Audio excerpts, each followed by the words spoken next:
Alors, le deuxième GPT que nous allons rapidement créer, c'est le GPT de communication. Alors ici, il s'agit de créer un assistant qui va permettre aux responsables de communication de pouvoir communiquer au temps voulu. Il peut choisir ici soit de faire un communiqué, donc il dit à l'IA, je vais faire un communiqué, et l'IA lui demande des informations, l'objet, la date, la citation, et il rédige le communiqué. Ou bien il veut faire un post, alors il lit le catalogue de Nutrivie. Alors ici, Nutrivie est une entreprise fictive qui commercialise des jus à partir des fruits africains. Donc il va proposer l'IA 3 thèmes au choix. L'être humain va choisir le thème qu'il veut et l'IA va rédiger non seulement un visuel, donc une image, et des posts qui sont adaptés à chaque réseau social, c'est-à-dire Facebook, LinkedIn et Instagram. Toujours, je vais revenir ici au niveau de mes GPT. Je vais créer et je vais mettre assistant comme Nutrili. Permet de créer des, du contenu pour les communiquer et les réseaux sociaux. Alors, pour les instructions, je vais vous montrer ce que j'ai préparé déjà. Donc, on commence toujours avec le rôle, euh, l'identité, le rôle. Ensuite, ici, par contre, on va commencer à mettre ce qu'on appelle une source d'information. Donc, des documents qu'on va mettre, notamment le catalogue Nutrivie, hein, qui va se trouver dans les bases de connaissances. Ensuite, ici, au démarrage de la conversation, je suis l'assistant de communication Nutrivie. Que souhaitez-vous faire? Un communiqué de presse ou une publication sur les réseaux sociaux. Alors, la dernière fois, lorsque on avait commencé à configurer le GPT, ici, il y avait cette partie-là qu'on appelle amorce de conversation que nous n'avons pas utilisée pour la première fois. Ici, on va l'utiliser. C'est quoi? C'est lorsque l'assistant Nutrivie va démarrer, on aura la possibilité, comme on l'a dit dans notre diagramme, soit de faire un communiqué de presse ou bien de poster les réseaux sociaux. Donc, du coup, ici, je vais mettre ici l'option communiqué de presse. Et vous voyez ici, là, que ça se met directement là. Ou bien ici, je peux mettre ici post réseaux sociaux. On a ces deux options-là qui sont des boutons qui vont nous permettre, lorsqu'on va cliquer sur communiquer de presse, l'IA va savoir que il va utiliser cette partie de communiquer de presse dans les instructions qu'on lui a données. Et si on clique sur post réseaux sociaux, alors il va aller à l'étape de post et puis exécuter les consignes qui sont à ce niveau-là. Donc, on retourne sur notre prompt. Donc, il y a deux chemins. Le premier chemin, fait un communiqué. On lui dit, demande des informations nécessaires en une seule liste claire. Donc, vous voyez ici, il va nous poser ces questions-là. Et si le responsable ne fournit pas d'informations, redemande là où signale qu'elle manque. Donc, n'importe aucune donnée. Ça, c'est très important. Parce que si tu ne dis pas à l'IA d'inventer une donnée, souvent, quand tu lui dis de faire un communiqué de presse, sans lui donner des informations, il va vous générer un communiqué de presse qui sort de nulle part. Donc, la deuxième étape ici, c'est de rédiger le communiqué. Et si on donne le format qu'on veut, vous vous rappelez de la méthode RCTF, voilà, donc ici le format. Et ensuite ici, on va présenter le communiqué comme une proposition et on va inviter le responsable à le corriger ou à le valider. Donc ça, c'est le communiqué de presse. Donc, dans le chemin 2, alors ici, là, c'est pas obligatoire que ça soit comme ça, comme je l'ai fait. Les IA sont très intelligents, ils peuvent comprendre. Ça pouvait être même grand 1, grand 2, voilà, communiqué de presse, il n'y a pas de règles.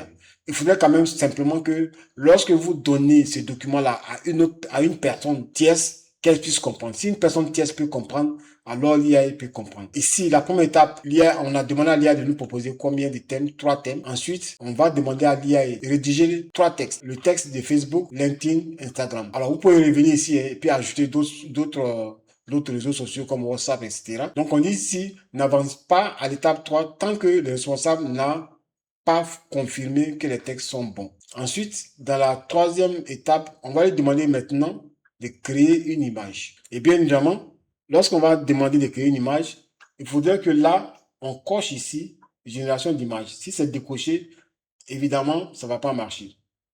Donc, j'ai profité en même temps de mettre, bon, ici, on n'a pas besoin d'interprétation de code parce qu'il n'y a pas de calcul à faire. Donc, ici, après, on va lui donner des règles, etc. Donc là, je vais copier carrément ces instructions-là, puis je vais coller là. Donc, j'ai mes deux amorces.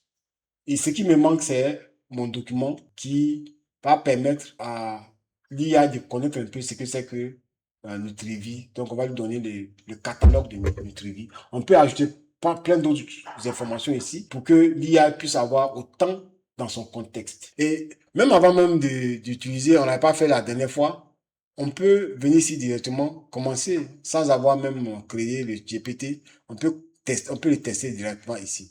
Donc, lorsque je clique sur communiquer de presse, il va me demander voilà, quel est l'objet, quelle est la date, quelles sont les informations clés à transmettre. Alors, bon, je ne vais pas le faire parce que je n'ai pas assez de temps, mais je vais enregistrer.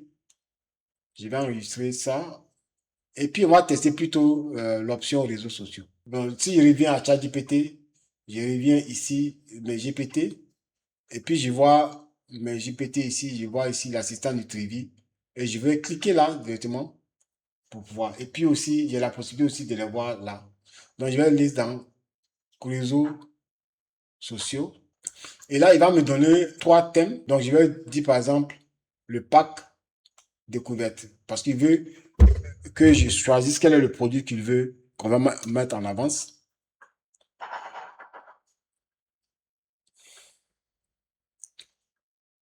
Voilà. Donc, si j'ai assorti de 33 centilitres, donc découvrez toutes les saveurs de Nutrivie. Donc, ça, c'est le premier thème. À partager en famille ou entre amis, le cadeau idéal pour faire plaisir. Donc, vous pouvez regarder un peu, voir un peu quel thème vous voulez mettre en avant ces jours-là. Parce que ça, vous allez le réutiliser. Ça voudrait dire que vous pouvez faire des posts presque tous les jours si vous le souhaitez. Moi, je vais dire deux pour la famille. Donc, voici une proposition de texte pour les thèmes à partager en famille ou entre amis. Donc ici, pour Facebook, vous allez voir que c'est différent dans la manière de faire ici que dans, par exemple, au niveau de LinkedIn. LinkedIn, c'est beaucoup plus des propositions qui vont dans le domaine du savoir. Et ici, c'est beaucoup plus dans le domaine de la communication de masse. Et Instagram, voilà, vous voyez ici que c'est beaucoup plus visuel. Vous voyez qu'ici, il a créé des posts qui sont adaptés à chaque réseau avec même des hashtags qui sont adaptés. Donc ici, il me demande si ça me convient. Donc j'ai la possibilité toujours de modifier. Et c'est ce qu'on lui a dit. On lui a dit, il ne faut pas continuer tant que l'utilisateur n'a pas validé. L'utilisateur peut modifier, peut lui demander de faire des modifications, etc. Donc on va dire continue. Et là, il va créer maintenant l'image qu'on va associer à notre post, soit sur LinkedIn, sur Facebook, etc. Ici aussi, on peut aller plus loin. On peut lui demander de créer des images adaptées à chaque réseau. Voilà, donc ici, il est en train de me proposer. Bon, franchement, je n'aime pas du tout. Il n'y a pas d'étiquette. Je peux itérer là-dessus, hein. Je vais dire merci de proposer des étiquettes. C'est quand même la moindre des choses.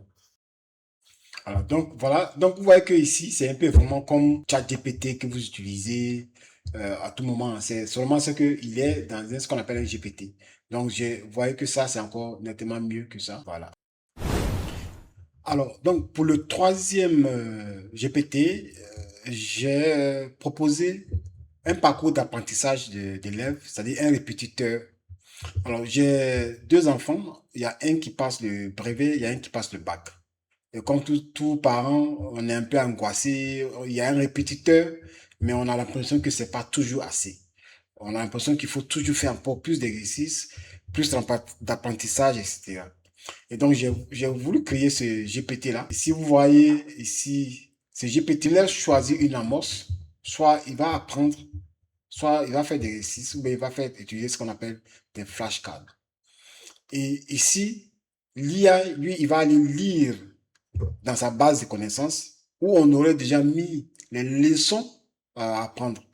Et généralement, ces leçons-là sont disponibles sur le site du ministère, ou bien je pense qu'il y a il y a un site qu'on appelle École numérique, où vous pouvez vous procurer de ces leçons-là, que ce soit histoire, géo, etc., même en français, mathématiques. Voilà, tout est disponible en ligne. On pourra donner ça, agrandir la base de connaissances au fur et à mesure. Une fois que l'élève choisit la leçon qu'il veut, alors si c'est à apprendre, l'IA va lui poser des questions, il va expliquer la leçon et il va corriger et il va expliquer avec bienveillance. Si l'élève a choisi de faire des exercices, alors l'IA va lui proposer 10 questions notées, soit en QCM, soit en choix, oui ou non, et l'IA va corriger. Et ensuite, ou bien aussi à les flashcards. L'objectif serait que l'enfant, on lui montre une flashcard et puis il peut déjà répondre. Donc voici un peu ce qu'on souhaiterait mettre en place. Et voici le prompt qui va avec. Donc, toujours le rôle. Tu es tuteur et tuteur bienveillant. Parce qu'avec les enfants, il faut quand même un peu soft. Ensuite, il y a tout ce qui est principe pédagogique, les sources, et au démarrage, les trois amorces. Donc, si c'est à apprendre, on va expliquer la leçon. Après chaque partie, on va poser une petite question de compréhension pour vérifier que l'enfant a bien suivi, etc. Si c'est un exercice, on lui donne 10 questions et ensuite on va corriger. Et pour les flashcards, comme je l'ai dit, il va falloir encore plus travailler ici pour que ça puisse réellement répondre aux besoins. On y va? On va aller mettre tout ça en branle. Donc on va créer le GPT pour le répétiteur. Toujours la même chose. On va mettre simplement ici répétiteur. Et ici, on va coller les instructions. Il n'y a pas d'amorce, hein, je ne pense pas qu'il y a amorce ici. Par contre, les fichiers, on va les ajouter. Le fichier ici. Ici, j'ai mis simplement 3 leçons. Français, géographie, histoire, soit géo. C'est tout. Donc, je vais dire simplement bonjour.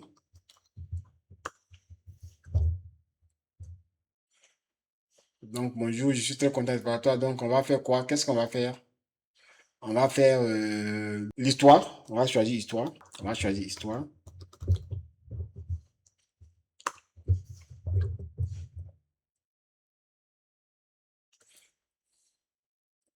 Donc, l'indépendance de la Côte d'Ivoire. Qu'est-ce que tu veux faire? Je vais apprendre.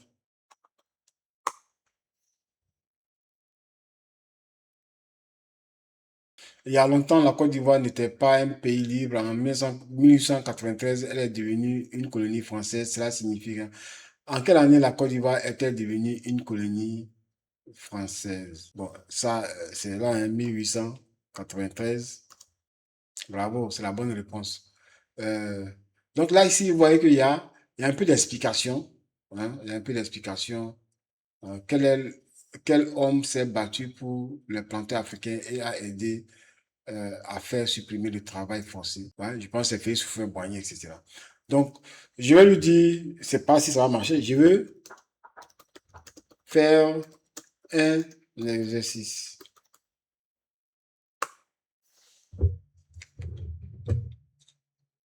Voilà, voyez ici. Donc, en quelle année la Côte d'Ivoire était devenue indépendante?